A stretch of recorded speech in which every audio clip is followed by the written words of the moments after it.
Morning. So epic. You can feel it vibrate when you're standing up here. For those of you who don't know me, my name is Heather. I am Pastor Jean's wife. I take care of a lot of the administration here at the church. And as many of you have observed in the past, when Jean is in shorts, someone else is up here. And if I'm in a collared shirt, that's generally my turn. Some of you may or may not know that in my past life, I used to be a history teacher. 7th grade, that was fun, and people asked, do you want to go back? I'm like, do you watch the news? No. Anyway, it used to be fun, but generally, the first day of school, I used to ask the students to raise their hands and tell me which one of them hated history. And so you can imagine their fright. This is the first day of school. I introduced myself. Mrs. Simcom, your new teacher. Welcome. Take, roll and everything. And then asked them to tell me that they hate history on the first day of school. What a great first impression.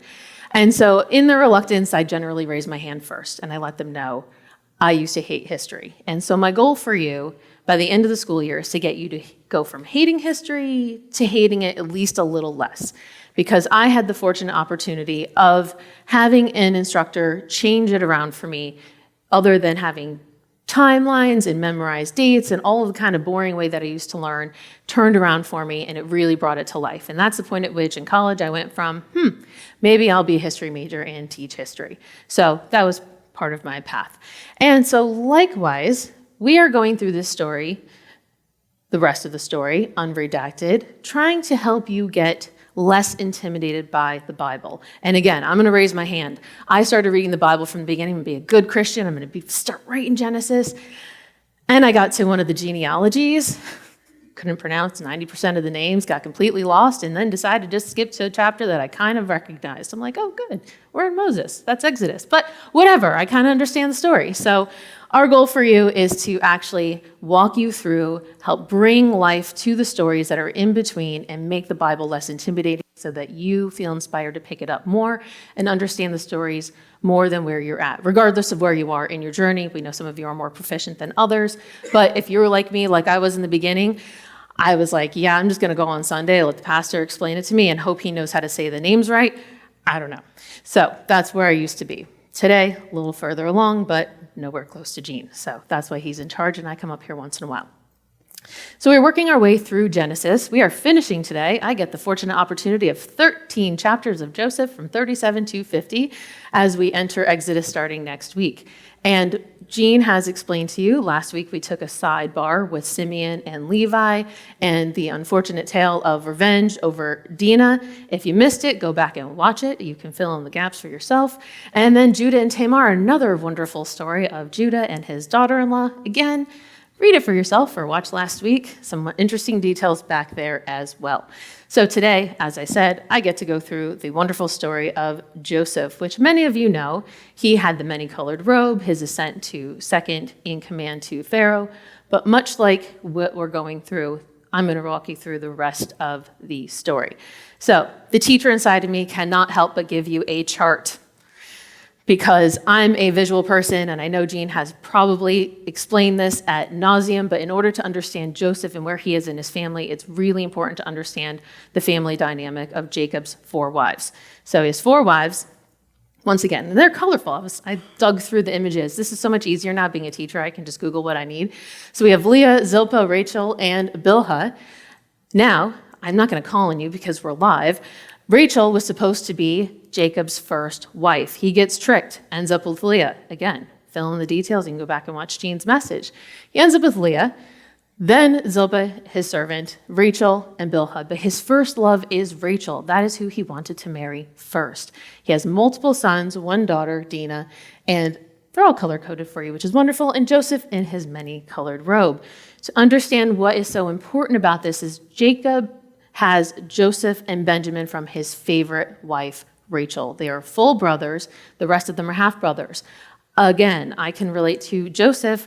I had half-brothers growing up. I know not everyone here has had that fortunate multi-dynamic family upbringing, but I can relate to the fact that sometimes half-siblings, there are favorites, there are other dynamics going on in a household when there are different wives and half-siblings. So we have Joseph and Benjamin, who are the favorites from Rachel, and on top of that, Joseph is considered Jacob's firstborn because Rachel, in his mind, would have been his first wife. So therefore, Joseph, in his mind, is his firstborn son, even though he's second to youngest. So inevitably, his half-brothers hate him.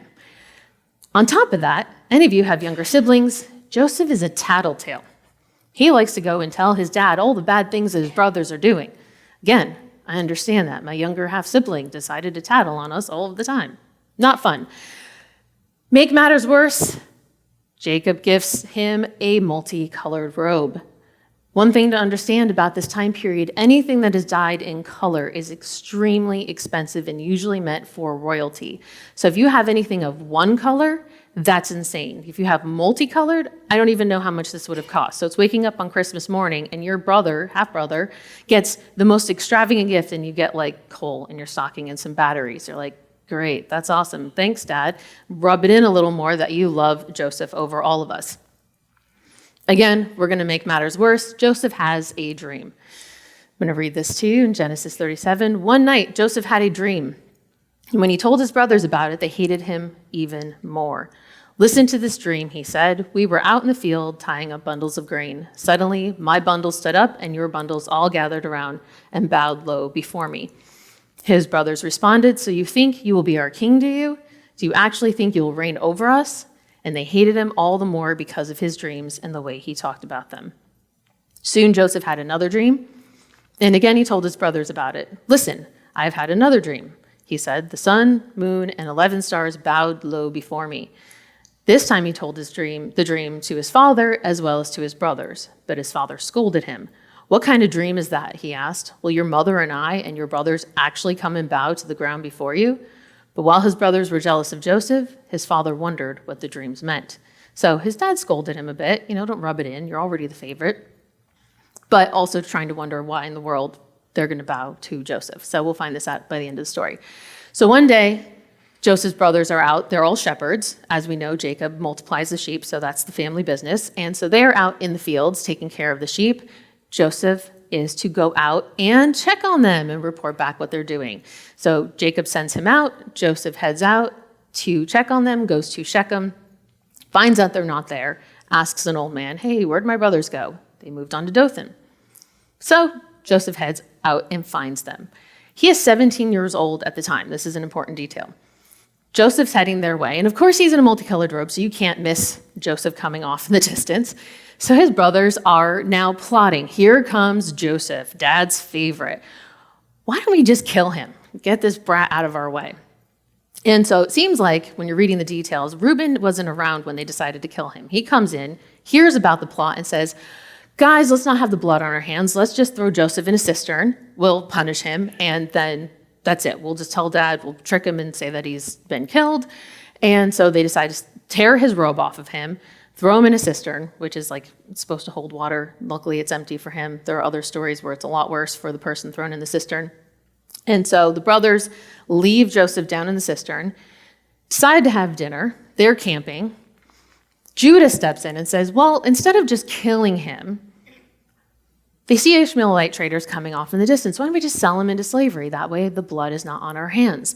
Now, if you remember Reuben and Judah, these are key players. Reuben is going to kind of redeem himself a bit after what happened with Bilhah. Again, you can go back and fill in the blanks. And Judah as well they're going to be redeeming characters. So Judah steps in for Joseph the first time. And instead of just killing him, they're going to sell him into slavery for 20 silver pieces. Reuben apparently isn't around for the detail. He comes back and sees that Joseph is missing because he planned on taking him back to his dad to kind of like let the brothers get it out of their system and bring him back home and rescue him, only to find out that he had been sold into slavery. So what they do with the robe, they tear it up, they kill a goat, dip it in blood, and send it back to their dad. What a horrible gift. Isn't this your son's cloak or robe? And so Joseph, being gone, his favorite son is seemingly dead. Jacob laments. He tears his clothes, then puts on burlap, which I'm not sure is very comfortable, and grieves for his favorite son, unconsolable over the loss. So then, if you're reading through, we have Genesis 38, which takes us to Judah and Tamar. Back to 39, Joseph is now sold into slavery to Potiphar, who happens to be the palace guard in charge for Pharaoh.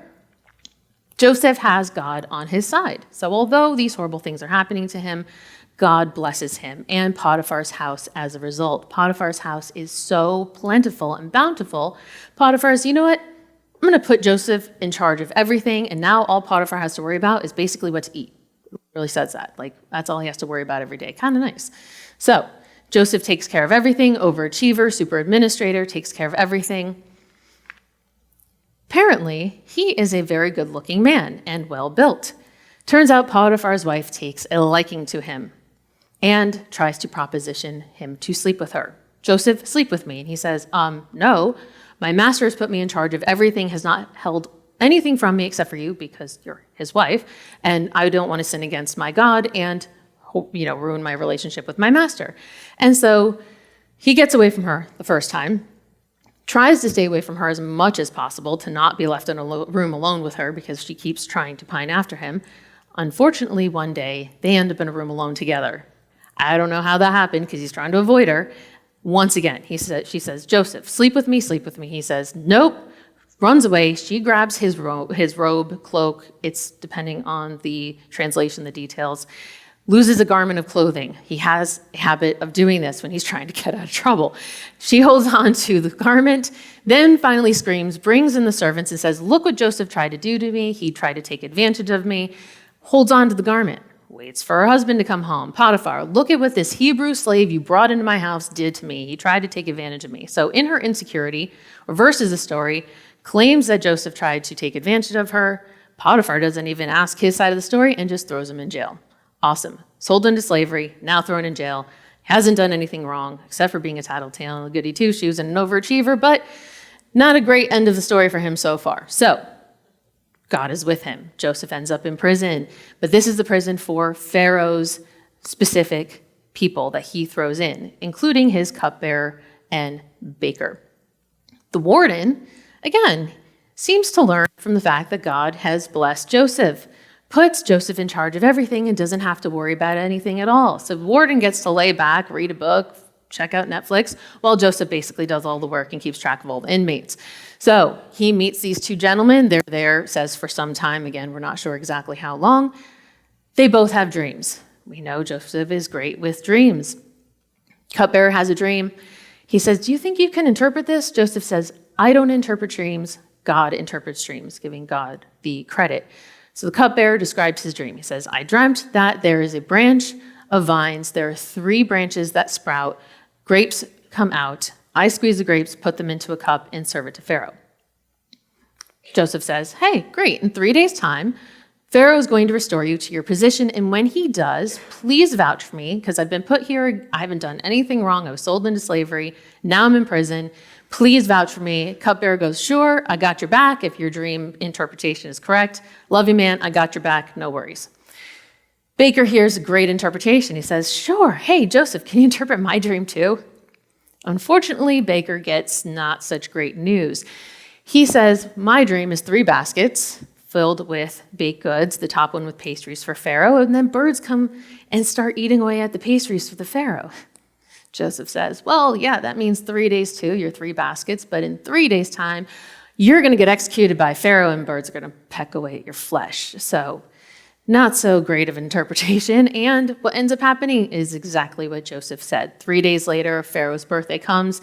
He pulls cupbearer and baker out of prison, restores the cupbearer, and executes the baker. And the baker has his unfortunate ending. And so, unfortunately for Joseph, cupbearer kind of forgets about Joseph in jail. And not just for like a little bit of time, 2 more years goes by and Joseph is stuck in prison, waiting for cupbearer to come back on his word. That is until Pharaoh has a dream. This is a very dream-filled story. So Pharaoh has a dream one night, goes to sleep, sees 7 healthy fat cows come up out of the Nile and graze on the reeds. Then 7 skinny, scrawny, starving cows come out and eat the fat cows, which is very strange because normally cows don't eat cows. They tell you to eat more chicken. Sorry, Chick-fil-A is closed today. You can go there tomorrow. So he wakes up disturbed, obviously, because cows don't eat cows, goes back to sleep and has another dream. He dreams that there's a stalk of grain, 7 heads of grain that are healthy. Another one sprouts up with 7 scrawny ones, eats the fat ones. Again, he wakes up, you've got grains eating grains, cows eating cows. What in the world's going on in my dreams? So he calls for all of his magicians and wise men, asking for anyone who might be able to interpret his dreams. Guess who finally remembers what he was supposed to do? Cupbearer. Oh yeah, Pharaoh, sorry, forgot to mention this awesome guy I met in prison who was there, didn't actually do anything wrong, interpreted our dreams to a T, knew exactly what he was talking about. You might want to release him. He might know what your dreams mean. So Joseph is finally released, cleaned up because he's been in prison. We don't know for how much time. It says that he's shaved and cleaned up and brought to Pharaoh. Pharaoh tells him the dreams again, which is very lengthy, goes through the whole thing again. Joseph says, I don't interpret dreams, God interprets dreams, but because you dreamt this twice, it is so. God has come to you to warn you that there are going to be 7 years of prosperity and then 7 years of famine. And the famine is going to be so horrible that they're going to forget, everyone in the land, how good the 7 years of prosperity was. So you guys are going to need to be careful, put aside your grain to prepare for the 7 years of famine so everyone in Egypt doesn't die. So Pharaoh looks around and says, Joseph, you're hired because there's no one wiser or smarter than you in the land.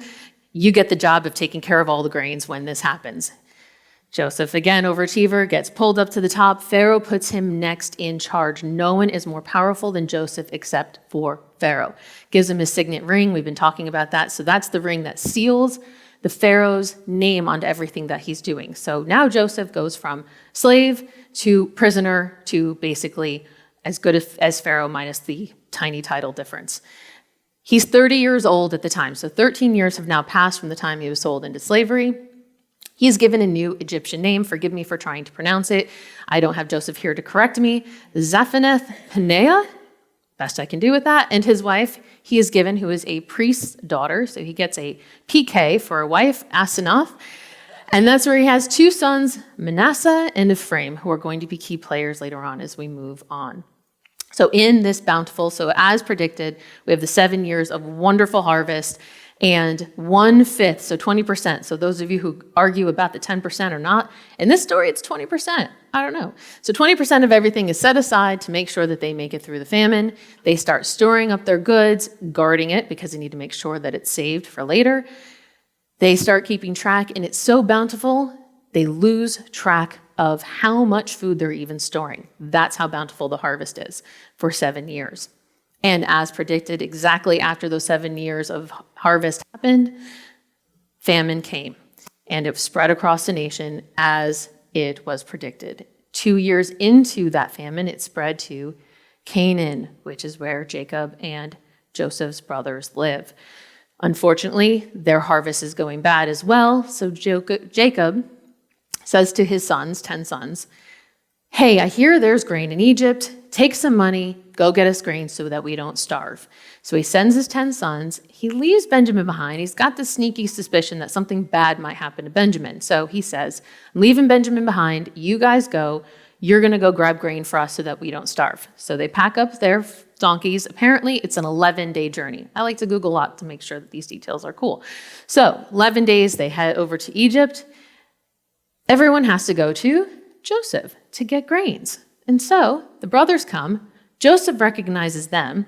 They don't recognize him. And this is where the interesting detail comes in. It's like, well, how did they not recognize their brother?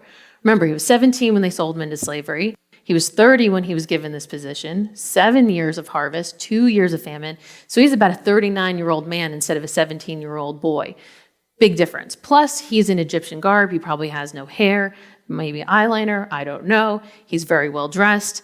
And he talked to them through an interpreter. So he's very well versed. So he recognizes them. They don't recognize him. And so they come in asking for grain. That's the procedure. And he immediately accuses them of being spies. He's like, oh, I'm going to mess with my brothers.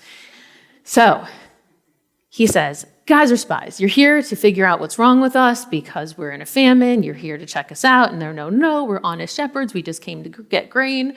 We don't want to starve, please. We're honest men.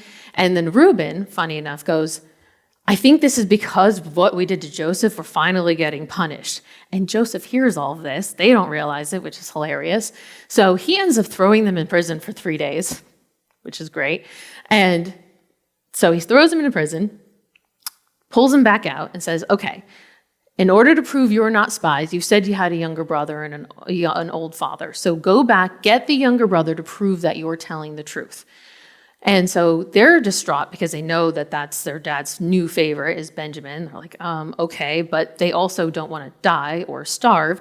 So they are forced to choose someone to hold in prison. They don't choose, so Joseph chooses Simeon, which is kind of just dessert if you go back and read the other stories. So Simeon gets stuck behind, left in prison. The 10 brothers, now 9, go back to Jacob and tell him the story. Now, mind you, Joseph keeps playing tricks on them.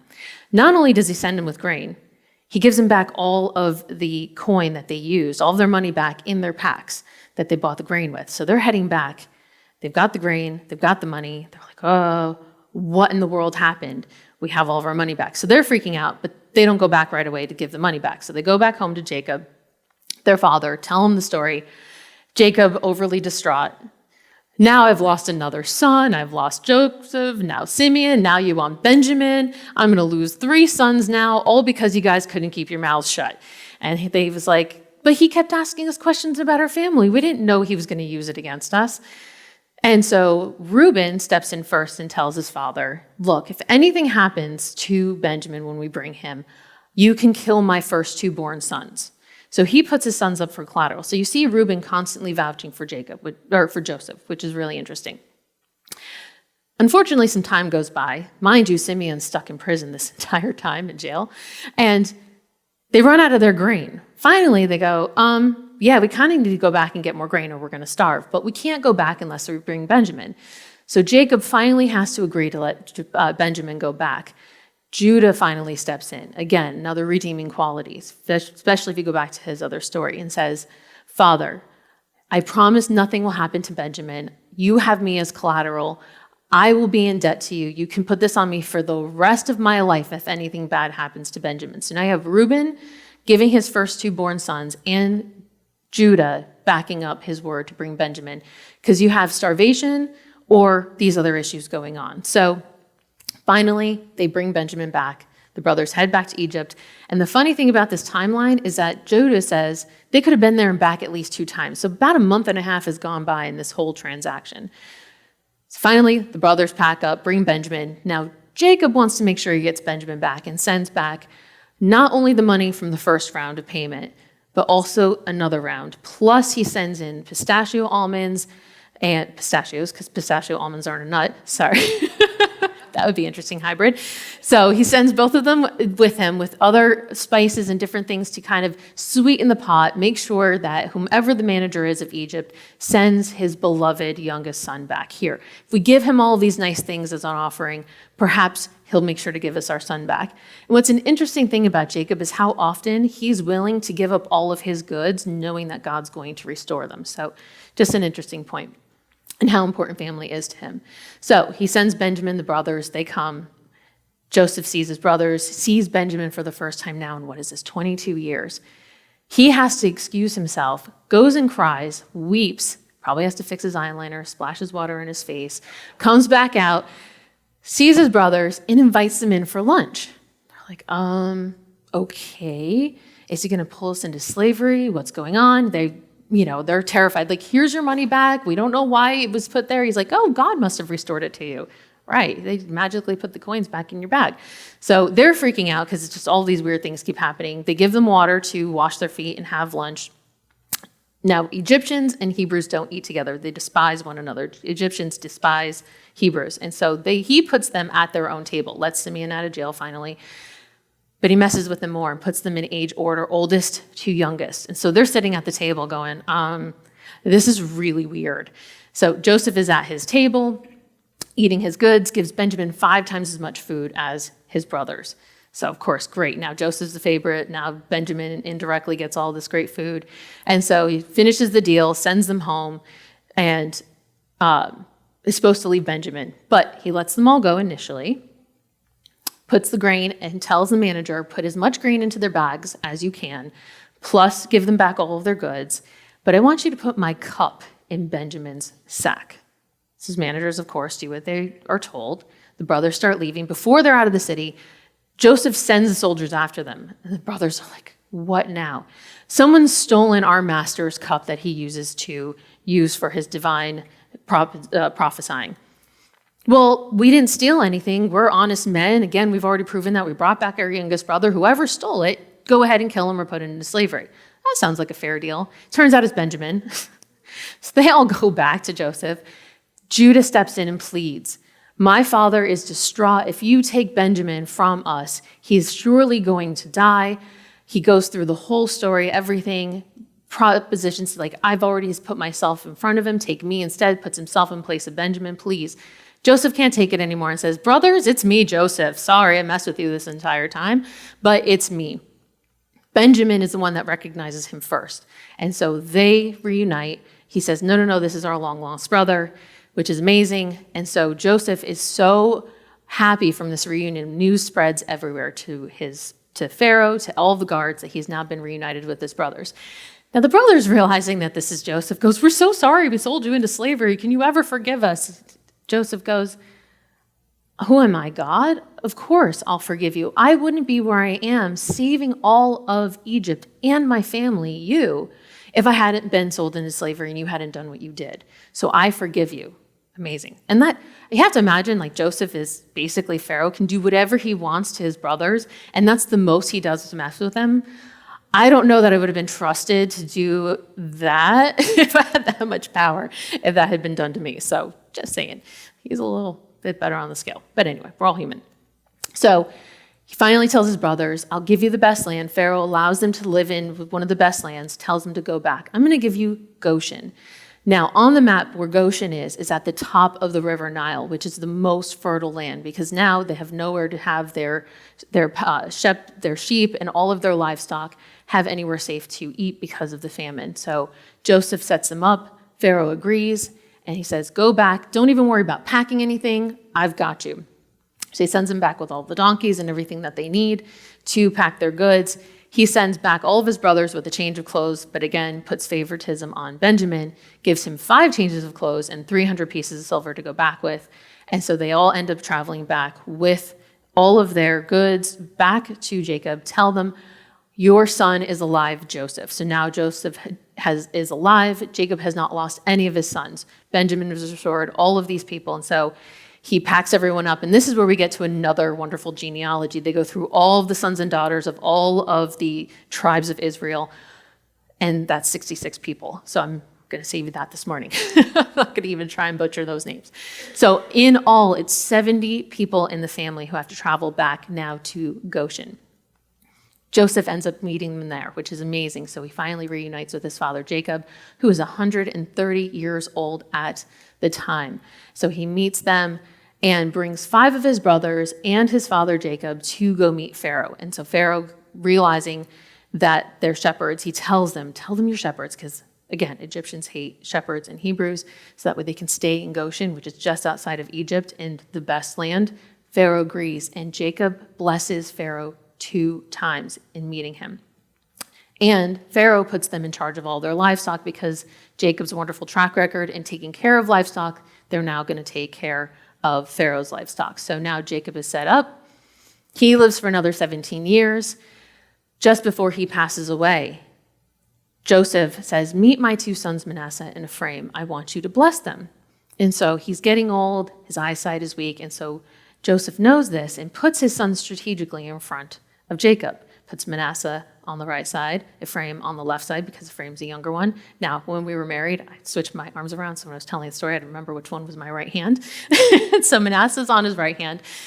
Jacob intentionally switches his arms and switches the blessing between Ephraim and Manasseh. And Joseph goes, "Dad, what are you doing? You're switching the blessings. Manasseh's my oldest son. Why are you blessing him when Ephraim is the youngest?" No. I did that intentionally. Although they will both have great nations, Ephraim will have stronger and better nations and lineage than that of Manasseh. So he did it intentionally, which continues the theme of the youngest sons getting better blessings and getting favoritism over the older. So we see this constantly throughout Genesis. And so we move through. Jean mentioned to you before, he is on his deathbed, gives blessings and curses to his various sons. You have that prophecy of Judah and the lineage of Jesus from Judah, which is an amazing scripture. I encourage you to go back and read that. And then he passes away at the ripe old age of 147, not as old as his forefathers, but pretty old. And so before he passes away, he tells Joseph, "Please send me back to the cave that Abram bought. Put me in the cave of my ancestors. That is the cave that Abram bought for Sarai." Remember, he went back and forth, insisted on paying full price for it. So that's where Isaac is, Abram is buried. And so they put together his body, prepare it for burial, and have a whole procession that even Egyptians attend because of Jacob and what he has done. So they bring him there, bury him at 147 years old, which is amazing. And so Joseph continues to live to about 110 years old, but not before, again, he saves all of Egypt from famine. Pharaoh gets the better end of the deal, so he puts Joseph in charge. During the famine, not only do the people have to sell all of their riches, they give all of their money over for buying grains. They run out of money, and so they sell their livestock. They're like, "Okay, we've run out of money." So Joseph says, "Fine, give me your livestock." So they give their livestock. They run out of grain again. "Well, give me your land." Okay, so then they sell their land. They're running out of land. "Well, then sell yourselves." Okay, so by the end of the famine, Pharaoh not only owns all of the riches, all of the land, all of the livestock, but all of the people after all of this, all through Joseph's over-administration and getting them through the famine. So it ended up being very prosperous for Pharaoh, putting Joseph in charge. And one final note to be very aware of is at the end, after Jacob dies, the brothers are now really afraid. Great, Dad's not going to intercede for us to Joseph. Now he's really going to take his revenge out on us. And so we're going to tell him that Dad told him that he needs to forgive us so that he doesn't take it out on us again. And so Joseph says, "Fine, I forgive you. Who am I, God, not to forgive you? I'm not going to punish you. Only God punishes." So he forgives his brothers once again and says, "I will provide for you and your families." And so all of the people are going to be great. And what's also wonderful in this story, because I'm running out of time, there are two prophecies, again, of what's going to happen in Exodus, of people being, the Israelites being brought up, being a great people. God promises, not only in a dream to Jacob, but also to Joseph, "I will lead your people back out." And so that's going to set us up for Exodus and Moses, those dreams of God, reassuring them that although they're going to Egypt, don't worry about it, I've got you, I'm going to bring you back. And so all of that happens, including the redemption and forgiveness of Joseph's brothers. And so that gets me to what an amazing point of the story that this is, that regardless of what Joseph went through, I mean, he was sold into slavery, put into prison, gets actually super administrator, top person next to Pharaoh, saves his family, and forgives his brothers for what they've done for him, to him, and the hatred they had against him. So for me, what it reminds me of is that no matter what I've gone through in my life, because I've gone through and looked at, why in the world was I in a Cinderella story? Why in the world did I go through this? Because God turns your mess into your message. And that was the one thing Joseph kept telling his brothers, that God had me here. He had you do what you did so that I could do what I'm doing now, saving not only the people of Egypt, but all of my people. And if you hadn't done that, I wouldn't be here. And so when I look at my life or other people's lives and all of the horrible things that you think that you're going through, and you're like, why, God, why? He has a different plan for you at the end of the story you may not be able to see yet. I can look back and literally, those of you who I mentor are going to laugh. I can literally, when I'm talking to certain women that I work with, they'll tell me what they're going through. And I think, oh my gosh, I can't believe I went through the same exact thing so that I could walk you through this part of your life. So I can't believe I had to go through such a horrible situation to help you get through yours. And so I get to be a blessing because of the things that happened to me in my life, to be able to bless others, which is amazing. And that's what we get to do in Christianity, is take our messes and turn them into our messages. And as far as forgiveness, Joseph makes it very clear, who am I, God, not to forgive? So again, when it comes to forgiveness, not only for other people, if God can forgive us of all of the horrible things that I've done in my past, who knows?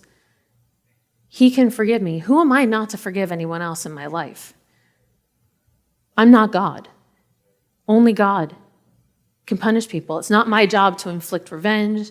He's got it. He knows their story. He knows their ending. My job is to forgive them and show them the light of Christ and be that forgiveness. And freeing myself, including forgiving myself for the things that I've done.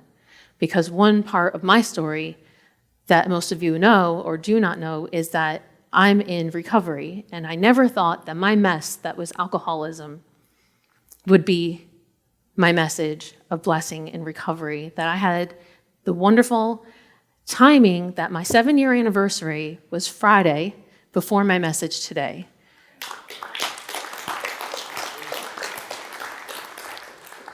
And part of that is forgiving others and forgiving myself for all the things that I've done when I was in my addiction. And so the story of Joseph, again, that's all God, is pulling that all together in the timing and reminding me, most importantly, me, to forgive myself and to forgive others for the journey. Like I said, it's a Cinderella story. I've been through a lot, not as bad as others, but I look back and reviewing Joseph, remember, man, if those things hadn't happened, I wouldn't be standing here today, sober 7 years, working with the people that I'm working with, and being able to share my message from my mess. And so I encourage all of you, wherever you are in your mess, if you're still going through it, let it be your message someday. And if you have a message, please share it. You might not have to do it on the stage, but please share it with each other and let God take the credit for it, because without him, we're nothing. So remember, I love you, we love you as a church, and most importantly, he loves you. Thank you.